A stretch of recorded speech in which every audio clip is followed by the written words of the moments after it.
ಕಬಕದಲ್ಲಿ ದೇಶದ್ರೋಹಿಗಳು, ಸಮಾಜ ದ್ರೋಹಿಗಳು, ಭಯೋತ್ಪಾದಕರು ಆದಂತಹ ಎಸ್ಡಿಪಿಐನ ಕಾರ್ಯಕರ್ತರು ಆ ಸ್ವಾತಂತ್ರ್ಯದ ಆಚರಣೆಯನ್ನು ನಿಲ್ಲಿಸುವಂತ ಒಂದು ಕೆಲಸವನ್ನು ಇವತ್ತು ಮಾಡಿದ್ದಾರೆ. ಅಷ್ಟು ಮಾತ್ರ ಅಲ್ಲ, ವೀರ ಸಾವರ್ಕರ್ನ ಅವರ ಫೋಟೋವನ್ನು ತೆಗೆಯಬೇಕು, ಅದನ್ನು ತೆಗೆದು ಟಿಪ್ಪುವಿನ ಫೋಟೋವನ್ನು ಹಾಕಬೇಕು. ಇಲ್ಲದಿದ್ದರೆ ನಿಮ್ಮ ಕಾರ್ಯಕ್ರಮವನ್ನು ನಾವು ಮಾಡಲಿಕ್ಕೆ, ರಥವನ್ನು ಕೊಂಡೋಗ್ಲಿಕ್ಕೆ ನಾವು ಬಿಡುವುದಿಲ್ಲ ಅಂತೇಳಿ ಆ ಕಾರ್ಯಕ್ರಮಕ್ಕೆ ಅಡ್ಡಿಯನ್ನು ಪಡಿಸ್ತಾ ಇದ್ದಾರೆ. ನಾನು ಅವರಿಗೆ ಹೇಳಲಿಕ್ಕೆ ಇಚ್ಛೆ ಪಡ್ತೇನೆ, ಟಿಪ್ಪು ಯಾರು? ನಿನ್ನ ಅಪ್ಪನ, ಚಿಕ್ಕಪ್ಪನ, ದೊಡ್ಡಪ್ಪನ? ಟಿಪ್ಪು ಒಬ್ಬ ಹಿಂದೂ ವಿರೋಧಿ, ಒಬ್ಬ ಕನ್ನಡ ವಿರೋಧಿ, ಒಬ್ಬ ರಾಷ್ಟ್ರ ವಿರೋಧಿ.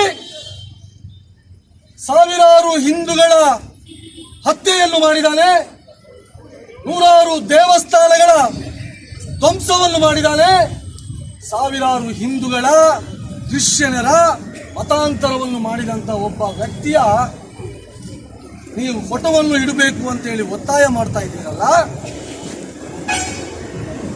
ಸಾವರ್ಕರ್ನ ಬಗ್ಗೆ ಹೇಳಿದ್ರು, ಜಗತ್ತಲ್ಲಿ ಒಬ್ಬನೇ ಒಬ್ಬ ವ್ಯಕ್ತಿ ಎರಡೆರಡು ಸಲ ಜೀವಾವಧಿ ಶಿಕ್ಷೆಗೆ ಒಳಪಟ್ಟಂತ ಒಬ್ಬ ವ್ಯಕ್ತಿ ಇದ್ರೆ ಅದು ವೀರ ಸಾವರ್ಕರ್.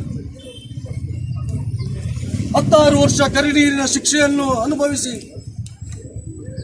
ಈ ಸ್ವಾತಂತ್ರ್ಯದ ಮಣ್ಣಿಗೋಸ್ಕರ ಹೋರಾಟ ಮಾಡಿದಂತ ಒಬ್ಬ ಸ್ವಾತಂತ್ರ್ಯ ವೀರನನ್ನು ನೀವು ಅವಮಾನ ಮಾಡ್ತಾ ಇದ್ದೀರಲ್ಲ. ಇವತ್ತು ಕೇಂದ್ರ ಸರ್ಕಾರ ಅಂಡಮಾನ್ನಲ್ಲಿ ವೀರ ಸಾವರ್ಕರ್ನ ಹೆಸರಿನಲ್ಲಿ ಇವತ್ತು ವಿಮಾನ ನಿಲ್ದಾಣವನ್ನು ಮಾಡಿದೆ. ಇವತ್ತು ಪಾರ್ಲಿಮೆಂಟಿನಲ್ಲಿ ವೀರ ಸಾವರ್ಕರ್ ಅವರ ಫೋಟೋವನ್ನು ಅನಾವರಣ ಮಾಡಿದ್ದಾರೆ. ಇವತ್ತು ದೇಶದ ಎಲ್ಲ ಜನರು ಒಪ್ಪಿಕೊಂಡಿದ್ದಾರೆ, ಸಾವರ್ಕರ್ ಒಬ್ಬ ಅಪ್ರತಿಮ ಸ್ವಾತಂತ್ರ್ಯ ಹೋರಾಟಗಾರ. ಆದರೆ ನಿಮಗೆ ಇದನ್ನು ಸಹಿಸದವರು ಇವತ್ತು ಈ ಕಾರ್ಯಕ್ರಮವನ್ನು ಅಡ್ಡಪಡಿಸ್ತಾ ಇದ್ದಾರೆ. ಸಾಕಷ್ಟು ಜನ ಮಾತಾಡಿದ್ರು.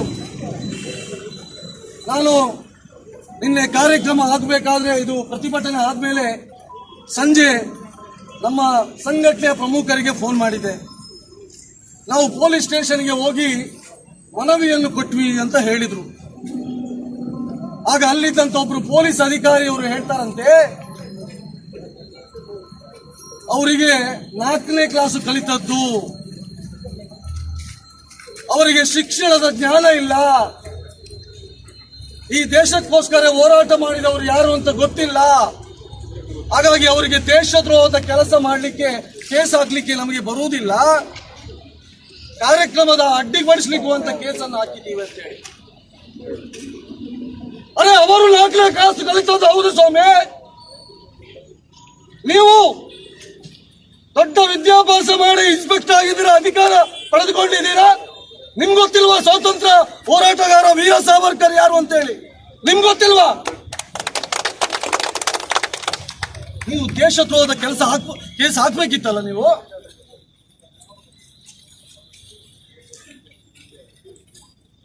ಕಳೆದ 10-15 ವರ್ಷಗಳಿಂದ ನಾವು ಸರ್ಕಾರದ ಗಮನಕ್ಕೆ ತರುವಂತ ಪ್ರಯತ್ನವನ್ನು ಮಾಡಿದ್ವಿ. ಕೇಂದ್ರ ಸರ್ಕಾರದ ಗಮನಕ್ಕೆ ತರುವಂತ ಪ್ರಯತ್ನವನ್ನು ಮಾಡಿದ್ವಿ. ಎಸ್ಡಿಪಿಐ ಒಂದು ಭಯೋತ್ಪಾದನಾ ಸಂಘಟನೆ. 2008ರಲ್ಲಿ ಹುಣಸೂರಿನಲ್ಲಿ 2 ವಿದ್ಯಾರ್ಥಿಗಳನ್ನು ಕೊಂದು ಅಂತ ಘಟನೆ ಕಣ್ಣೆದುರು ನಡೆದಿದೆ. ಅಷ್ಟು ಮಾತ್ರ ಅಲ್ಲ, ಬೆಂಗಳೂರಿನಲ್ಲಿ ಒಬ್ಬ RSSನ ಕಾರ್ಯಕರ್ತ ರುದ್ರೇಶ್ನ ಹತ್ಯೆ, ಮೂಡಬಿದ್ರೆಯ ಪ್ರಶಾಂತ್ ಪೂಜಾರಿಯ ಹತ್ಯೆ, ಇದರ ಹಿಂದೆ PFI SDPIನ ಕೈವಾಡ ಇದೆ. ಸಾರಿ ಸಾರಿ ಸಾರಿ ನಾವು ಹೇಳಿದ್ವಿ ಸರ್ಕಾರಕ್ಕೆ. ಅದನ್ನು ಬ್ಯಾನ್ ಮಾಡಬೇಕು, ಅದಕ್ಕೆ ನಿರ್ಬಂಧ ಹೇರಬೇಕು ಅಂತೇಳಿ ಸಾಕಷ್ಟು ಸಲ ನಾವು ಮನವಿ ಮಾಡಿದ್ದೀವಿ, ಪ್ರತಿಭಟನೆ ಮಾಡಿದ್ದೀವಿ. ಹಾಗಾಗಿ ಇನ್ನೊಂದ್ಸಲ ನಾನು ರಾಜ್ಯ ಸರ್ಕಾರದ ಮುಖ್ಯಮಂತ್ರಿಗಳಿಗೆ, ಗೃಹ ಸಚಿವರಿಗೆ ಆಗ್ರಹವನ್ನು ಮಾಡ್ತಾ ಇದ್ದೇನೆ. ಇವತ್ತು ನಿನ್ನೆ ನಡೆದಂತ ಏನು ಆ ಘಟನೆ ಇದೆ, SDPI ಅವರ ದೇಶದ್ರೋಹದ ಚಟುವಟಿಕೆ ಅದು ಸಾಬೀತಾಗಿದೆ. ಹಾಗಾಗಿ ತಕ್ಷಣ ಅದನ್ನು ಬ್ಯಾನ್ ಮಾಡಬೇಕು ಅಂತೇಳಿ ಆಗ್ರಹಿಸ್ತೇನೆ. ಅಷ್ಟು ಮಾತ್ರ ಅಲ್ಲ, ನಾನು ಚುನಾವಣಾ ಆಯೋಗಕ್ಕೂ ಕೂಡ ಆಗ್ರಹ ಮಾಡ್ತಾ ಇದ್ದೇನೆ. SDPI ಒಂದು ರಾಜಕೀಯ ಪಕ್ಷ.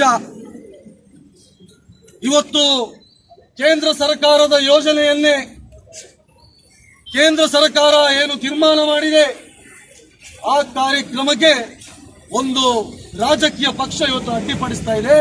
ಹಾಗಾಗಿ ಅಂತಹ ರಾಜಕೀಯ ಪಕ್ಷವನ್ನು ಮುಂದಿನ ದಿವಸಗಳಲ್ಲಿ ಚುನಾವಣೆಗೆ ನಿಲ್ಲಬಾರದಾಗೆ ಅವರಿಗೆ ಕಡಿವಾಣ ಆಗಬೇಕು, ಅವರಿಗೆ ಅನುಮತಿಯನ್ನು ಕೊಡಬಾರದು. ಈ ಸಂದರ್ಭದಲ್ಲಿ ಬಂಧುಗಳೇ, ಕಳೆದ 2-3 ತಿಂಗಳಿಂದ ಕರಾವಳಿಯಲ್ಲಿ ಹಿಂದೂ ಸಮಾಜದ ಮೇಲೆ ದಬ್ಬಾಳಿಕೆ ನಡೆಸುವಂತಹ ಒಂದು ಪ್ರಯತ್ನವನ್ನು, ಪ್ರತಿಮೆಯನ್ನು ಈ ಕಬಕದಲ್ಲಿ ನಿರ್ಮಾಣ ಮಾಡಬೇಕು ಅಂತ ಹೇಳಿ ಈ